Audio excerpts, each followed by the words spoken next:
Good morning, ladies and gentlemen, and welcome to this meeting. On safety procedures today, if any event was likely to occur, we will have PCEC staff here. If you could just follow their directions with respect to the evacuation procedures. It's my pleasure to welcome you here today to the annual general meeting of the shareholders of Gindalbie Metals. I've satisfied myself that we have a quorum and as such declare this meeting open. Please ensure that each of you have signed the attendance register. I confirm that the register of shareholders is tabled and is available for inspection either during or after the meeting. I'd like to advise shareholders that this meeting has been audibly recorded and a copy will be placed on our website. For those of you who don't know me, my name is Keith Jones and I'm the chairman of the company. I'd like to take this opportunity to introduce the Gindalbie representatives seated at the main table.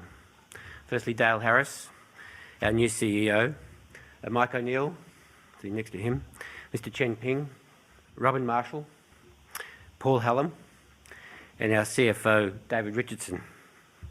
We have apology from Yu Yuan and Mr. Tang Fu Ping, two of our Chinese directors who are unable to make it here today.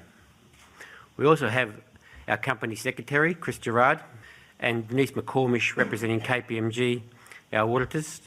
Thank you. Ladies and gentlemen, I'd like to make some opening and introductory comments with respect to our company.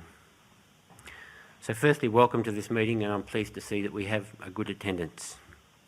As I said in the annual report, since being appointed as your chairman in April, I've experienced firsthand both the highs and lows that come with commissioning a resource project the scale and complexity of Carrara. Having received much feedback from shareholders in recent months, I've also gained a clear understanding of the sense of frustration and disappointment which many of you feel about our company performance and the fact that the ramp-up production has been slower than forecast. During 2013, we have completed construction of the Carrara plant and supporting infrastructure. This was a major achievement in a difficult construction environment. We have, however, encountered significant, frustrating and costly delays in the commissioning of the plant and the ramp-up to full production. As a board, we understand and share your disappointment with this. It is important to note that while there have been delays and disappointments, there have also been significant milestones and achievements over the last 2 years. These include the completion of the construction $3 billion construction project, which involved 2,500 people at the peak workforce, and it was completed with an exemplary safety record, which is very important to our capacity to operate. The construction, commissioning and ramp-up from a standing start to full commercial operation of the rail and port, providing us an infrastructure backbone which will serve us well for the future. Today, a total of more than 5 million tonnes of hematite, DSO and 2 million tonnes of magnetite concentrate have been exported, with over 120 shipments being made since we commissioned the project last October. And we have implemented successful, effective community engagement programs which are both innovative, sophisticated and productive and extremely cost effective. They really go to our licence to operate in the region. There is no doubt in my mind that while it has been at times a difficult and frustrating journey, we have created a world-class magnetite project at Carrara that will generate significant value for shareholders for decades to come. We as a board acknowledge that with the benefit of hindsight, the times required to achieve certain milestones at Carrara were underestimated. The ramp-up process has identified a number of design issues which have limited the capacity and we do need further time to resolve. Our new Managing Director, Dale Harris, will shortly provide an update to you on the Carrara project. Carrara, Gindalbie and AmSteel are operating jointly on developing a clear pathway and program of work to optimise the performance of the Carrara project. In his presentation, Dale will outline our focus areas for the next 12 months, as well as provide guidance on production levels for the 6 months to June 2014. This information was released in a separate comprehensive announcement to the Australian Securities Exchange on Wednesday, Australian Stock Exchange on Wednesday, and will provide a benchmark by which shareholders can measure our performance and progress over the coming months. As Chairman, on behalf of the Board, I can assure you that we will continue to work to deliver the Carrara project and maximise shareholder value in 2014 and beyond. I take this opportunity to formally welcome Dale to the company and to acknowledge the energy and enthusiasm he's already imparted to Gindalbie and the Carrara teams. On behalf of the board, I also express my sincere thanks to Tim Netcher for the effort he put in over the past 3 years in guiding Gindalbie and Carrara to this point. Carrara has been a challenging project. However, Gindalbie is now close to realising the vision which my predecessor, George Jones AM, first set for the company back in 2005. George remains a significant supporter and shareholder of Gindalbie, and I take this opportunity to recognise his contribution and thank him sincerely for his enormous effort over the past 8 years. Finally, it would be remiss of me not to conclude without making special mention of the extraordinary role and support played by AMP-Steel, our long-standing joint venture partner and major shareholder. As I said in the annual report, we decided after extensive deliberations to accept AMP-Steel's offer to provide additional financial support for the Carrara project to cover the working capital shortfalls arising from delays in the ramping up of production. This decision resulted in dilution of our equity of ownership of the Carrara project. For a junior company like Gindalbie, it has, however, enabled us to maintain a significant equity ownership of a very large project.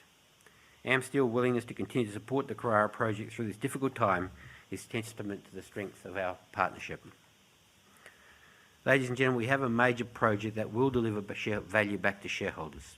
We have a team of dedicated and hard-working people who really want to succeed, and we have a sensible and measured plan to restore the production, to resolve the production bottlenecks which have affected us to date. I am sure that Carrara will continue to deliver growth and success as we move forward. Thank you for your attention. I now turn to the formal business of the meeting. I believe everyone present has received a copy of the notice of meeting, which was sent out to all shareholders. So I'll take that notice of meeting as read. At the time of this, the voting on today's meeting will be conducted by way of a show of hands with respect to the resolutions, and a poll may be called in accordance with the company's constitution. As the first formality today, I now table the signed minutes of the annual general meeting held on the 8th of February 2013. The chairman of that meeting has certified these minutes as a true record of the meeting. A copy of these minutes has been made available for your inspection prior to the meeting. I now move to the financial reports. I draw to your attention from the notice of meeting which states that with receiving and considering the annual financial report, together with the director's report and the auditor's report as set out in the annual report of the company and its controlled entities for the year ended the 30th of June 2013. I now table the annual report, including the chairman's report, income statement, statement of changes in equity, statement of cash flows, director's declaration, director's report and auditor's report for the year ended the 30th of June 2013, and the balance sheet as at the 30th of June 2013. Denise McCormish from the company's auditors from KPMG is in attendance for today's meeting to address any questions specific to the conduct of the audit.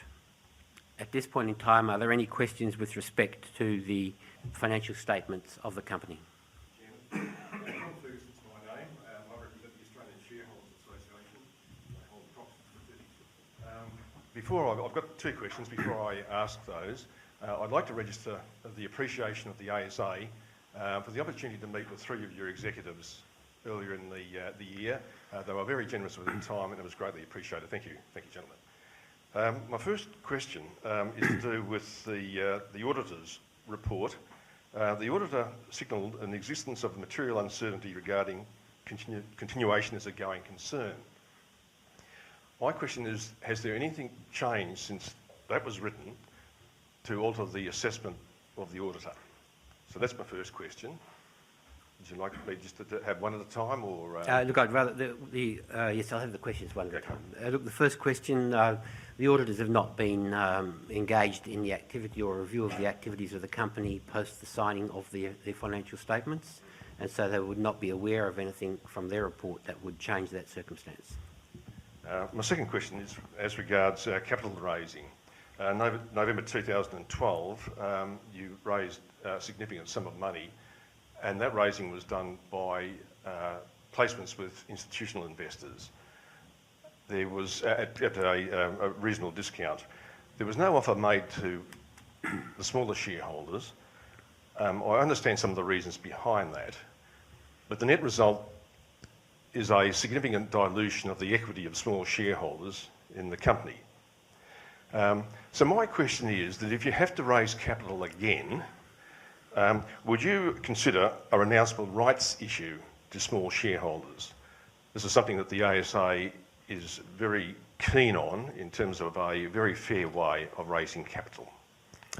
Look, certainly we would consider that as a means of raising capital. It is certainly each time the company has needed capital, we evaluate the most appropriate, cost-efficient way of raising that capital, very cognizant of the needs of protecting the rights of the shareholders and enable them to participate in any discount that is offered to anyone else. Sometimes the decision may be driven by way of the timing or the need for the capital, but certainly as a company, as a board, I'm very conscious of the fact that we need to provide our shareholders with every opportunity to participate in capital raisings that do occur.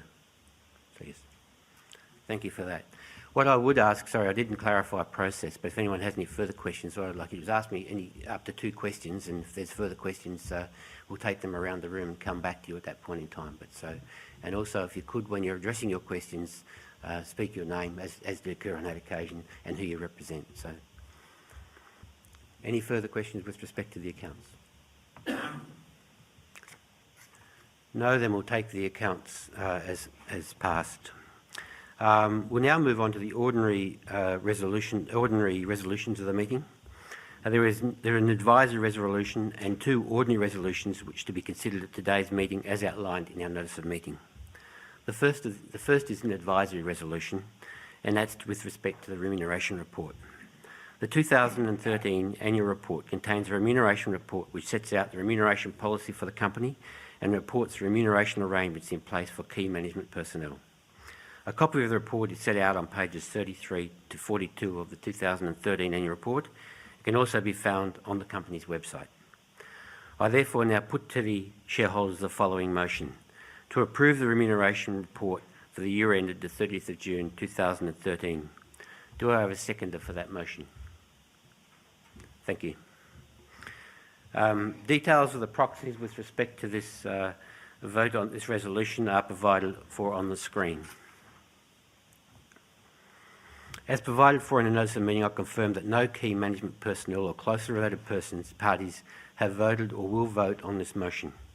I've directed open proxies to eligible voters in favour of the resolution. Are there any questions with respect to this motion? And I would ask, if you have questions with respect to this motion, that you keep them to the motion that is under consideration at this time.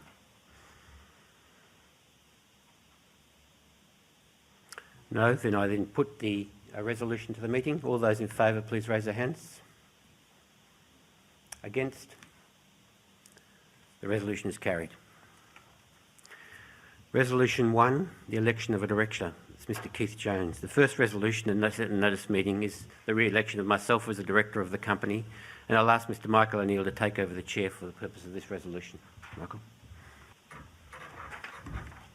Good morning, ladies and gentlemen. The first resolution set out in the notice of meeting. It is a requirement under clause 13.5 of the company's constitution and listing rule 14.4 that as Mr. Keith Jones was appointed to the board since the last annual general meeting of the company, he must now retire and stand for election if he is to continue as a director of the company. Let me provide you with some background information on Mr. Jones. Mr. Keith Jones is the chair of Deloitte Australia and the former managing partner for West Australia of the Deloitte Australia. He is a former board member of the Institute for Child Health Research, and during his career, Mr. Jones has had extensive experience in the Australian resources industry. Ladies and gentlemen, the board fully supports the re-election of Mr. Jones. He is a very highly experienced and capable director and held in high regard by my fellow directors and the management team. I now put to shareholders the following motion: that Mr. Keith Jones, who was appointed to the board since the last annual general meeting of the company to fill a casual vacancy, and who retires in accordance with clause 13.5 of the company constitution and, being eligible, offers himself for election to be elected as a director of the company. Do I have somebody to second the motion, please? Thank you.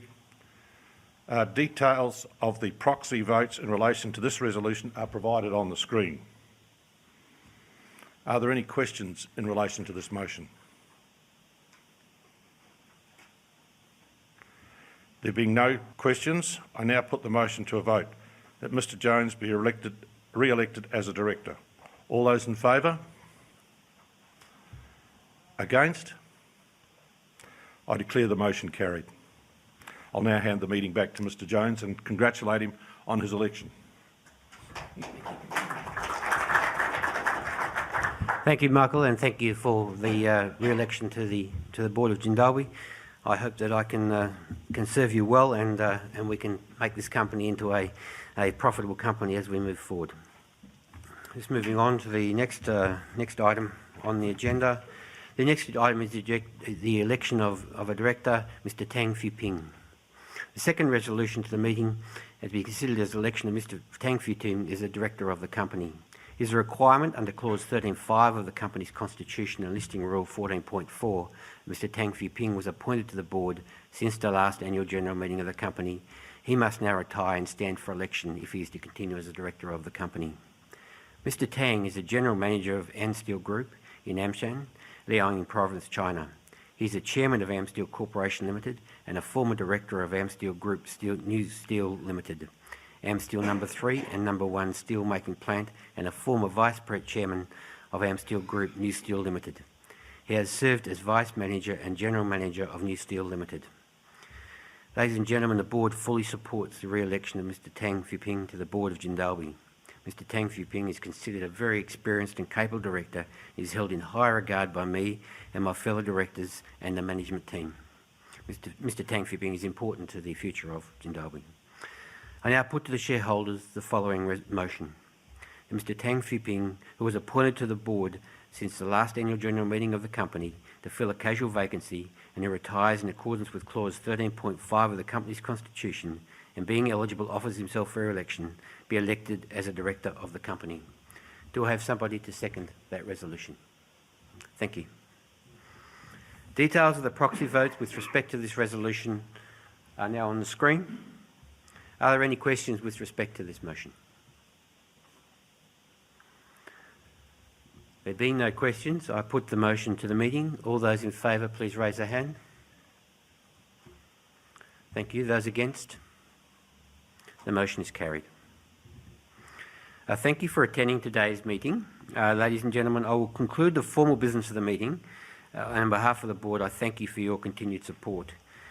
I will close the meeting and then we'll move to Dale's presentation on the operations of Carrara, and we will have an open question and answer session about any matters you might like to raise following Dale's presentation. So with that, I would call to the stage Dale Harris to speak to us about the operations of Carrara.